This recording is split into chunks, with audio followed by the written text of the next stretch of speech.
ICC zero है, okay, BCCI सब कुछ है। हाँ। ये बार बार मैं रिपीट कर रहा हूँ कि वो फाइनेंशियली वो बोर्ड इतना स्ट्रांग है। Yes. आजकल जिसके पास पैसा है ना वही सब कुछ है। इंडिया के पास पैसा financially they are very strong, तो वो तो किसी को भी खरीद सकते हैं। इंडिया बोर्ड बहुत पावरफुल है।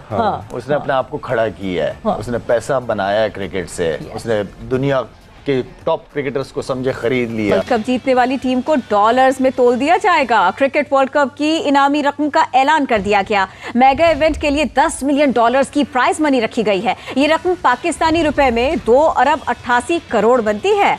फाइनल जीतने वाली टीम को $40 लाख मिलेंगे, जो 1 अरब 15 करोड़ पाकिस्तानी करेंसी के बराबर है। रनर्स अप को 57 करोड़, जबकि सेमीफाइनलिस्ट के लिए 21 करोड़ रुपए के बराबर इनामी रकम रखी गई है। लाला, मजे की बात यह है कि पाकिस्तान क्रिकेट टीम का स्पॉन्सर भी जो है वो इंडियन है। क्रिकेट हो रही है, जाओ खेल के आओ, पॉजिटिव लो ना इसको। जाओ अपने बच्चों को बोलो कि जाओ वर्ल्ड कप चाहिए हमें, वहां से जिता के लाओ, पूरी कौम आपके साथ है। अच्छी तगड़ी क्रिकेट खेल के आओ, जाओ वर्ल्ड कप उठा के ले आओ इंडिया से। अभी पॉइंट ये है कि हम अगर अभी चले जाते हैं इंडिया और 2025 में चैंपियंस ट्रॉफी के लिए फिर इंडिया हमें आने से मना कर देता है, तो हम फिर फंस जाएंगे कि हमने कैसे मान ली थी बात। और ये मतलब जो भी चेयरमैन उस वक्त होंगे, सेठी साहब होंगे या जो भी होंगे, उनके लिए तो ये मुश्किल आ जाएगी। आपको लगता है कि आईसीसी को, क्योंकि पास्ट में एमओयू साइन किया हमने इंडिया के साथ 5 सीरीज का, और इस एमओयू में छोटा सा कहीं लिख दिया कि गवर्नमेंट क्लियरेंस होगी तो आएंगे, हम तो चले गए, वो आए नहीं, और उसी में फंस गए, फिर से हम वही मसला आ गया। क्या आईसीसी को इंटरवीन करके एक एमओयू ऐसा साइन करवाना चाहिए जिसमें कोई कंडीशन नहीं होगी? आईसीसी जीरो है, ओके, बीसीसीआई सब कुछ है। हाँ। ये बार बार मैं रिपीट कर रहा हूँ कि वो फाइनेंशियली वो बोर्ड इतना स्ट्रांग है। Yes. आजकल जिसके पास पैसा है ना वही सब कुछ है। पैसे के जरिए कोई भी किसी को ब्लैकमेल कर सकता जिसकी है। लाठी उसके जिस पास। लेवल पे इस वक्त चीजें चल रही हैं, सारा पैसे का खेल है। इंडिया के पास पैसा financially they are very strong, तो वो तो किसी को भी खरीद सकते हैं। और जो बात शाहिद भाई कह रहे हैं, वो आईसीसी का नया जो रेवेन्यू मॉडल है उससे भी काफी क्लियर है कि जितना बिल्कुल, जितना may be next time chairman और आईसीसी का प्रेसिडेंट चेयरमैन जो भी है, क्या पता इंडिया से हो, उनको भी जिम्मेदारी लेनी पड़ेगी अपने परफॉर्मेंसेस से। पाकिस्तान के नाम को इसी तरह जैसे Babar, Shaheen, Rizwan number 1, number 2, number 3 पे माशाल्लाह से पूरी दुनिया को हैरान कर दिया। नो डाउट, इसी तरह का दुनिया को बस एक सरप्राइजेस देते रहें अपने परफॉर्मेंसेस से। हाँ, परफॉर्मेंसेस, जब आपकी परफॉर्मेंसेस, रमीज राजा ने कोई और अच्छी बात क्यों नहीं की, मगर ये बहुत अच्छी बात की थी कि आपकी परफॉर्मेंस अच्छी होगी तो दुनिया आपसे खेलेगी, जबरदस्त, दुनिया आपके पास आएगी खेलने।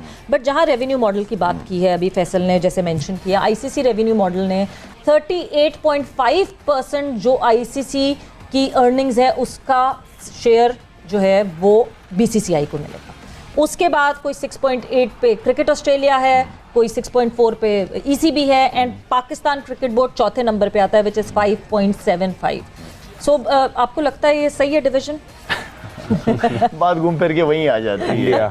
इंडिया बोर्ड बहुत पावरफुल है। उसने अपने आप को खड़ा किया है, उसने पैसा बनाया है क्रिकेट से, उसने दुनिया के टॉप क्रिकेटर्स को समझे खरीद लिया। इवन के तो कुछ दिनों पहले ये भी पता चल रहा था कि इंग्लिश क्रिकेटर या दूसरी दुनिया के क्रिकेटर, उनको सारों को जो कह रहे हैं कि अपनी क्रिकेट छोड़ दो और आ जाओ हमारे साथ कॉन्ट्रैक्ट करो, यहीं से खेलो, यहीं से पैसा बनाओ। तो पैसे में बड़ी ताकत है सवेरा, पैसे में बड़ी ताकत है। आप उस पैसे को किस तरह इस्तेमाल करते हो, सही तरीके से या गलत तरीके से, यहाँ पे डिपेंड करता है। लेकिन मेरे ख्याल में बीसीसीआई हर लिहाज से बहुत स्ट्रांग है, उन्हीं की चलेगी, उन्हीं की चल रही है काफ़ी अरसे से, और मेरे ख्याल में आने वाले दिनों भी उन्हीं की चलनी है।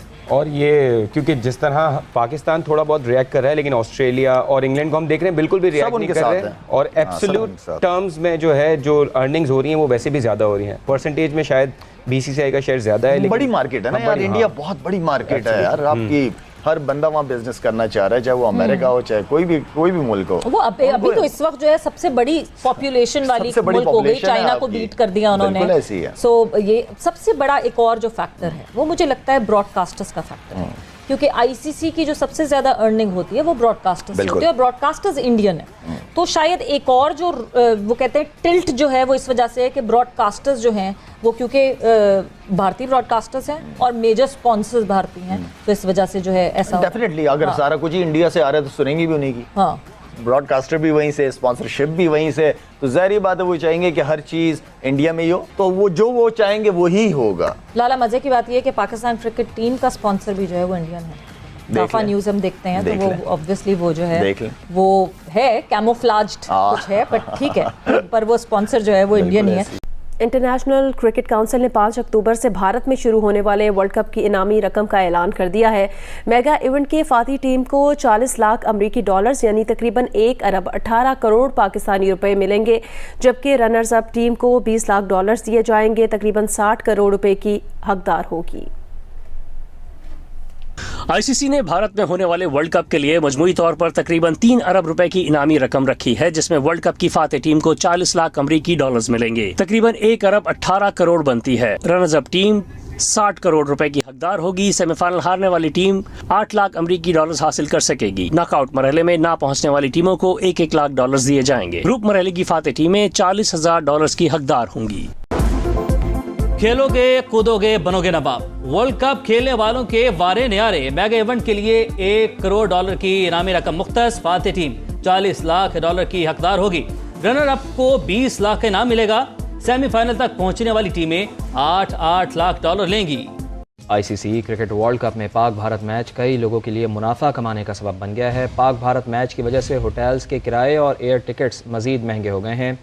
रिपोर्ट्स के मुताबिक डिमांड बढ़ जाने से होटल के एक कमरे का किराया 80,000 रुपए तक मांगा जा रहा है। जहाज़ का टिकट भी जेब पर भारी पड़ने लगा है, जिसमें 415% तक इजाफा कर दिया गया है। टूर ऑपरेटर्स ने एयरलाइन से फ्लाइट्स में इजाफे का मुतालबा भी किया है। होटल के कमरों का किराया और फ़ज़ाई टिकट्स की मांग 13 और 16 अक्टूबर के दरमियान बढ़ी है। भारतीय मीडिया के मुताबिक होटल में कमरों का हुसूल नामुमकिन हो चुका है। मीडिया रिपोर्ट के मुताबिक भारत के किसी भी कोने से अहमदाबाद जाने के फ़ज़ाई टिकट्स की कीमत में इजाफा हुआ है। पाकिस्तान और भारत का मैच अहमदाबाद में 14 अक्टूबर को शेड्यूल्ड है। रिपोर्ट्स के मुताबिक डिमांड बढ़ जाने से होटल के एक कमरे का किराया 80,000 रुपए तक मांगा जा रहा है। जहाज़ का टिकट भी जेब पर भारी पड़ने लगा है, जिसमें 415% तक इजाफा कर दिया गया है। टूर ऑपरेटर्स ने एयरलाइन से फ्लाइट्स में इजाफे का मुतालबा भी किया है। होटल के कमरों का किराया और फ़ज़ाई टिकट्स की मांग 13 और 16 अक्टूबर के दरमियान बढ़ी है। भारतीय मीडिया के मुताबिक होटल में कमरों का हुसूल नामुमकिन हो चुका है।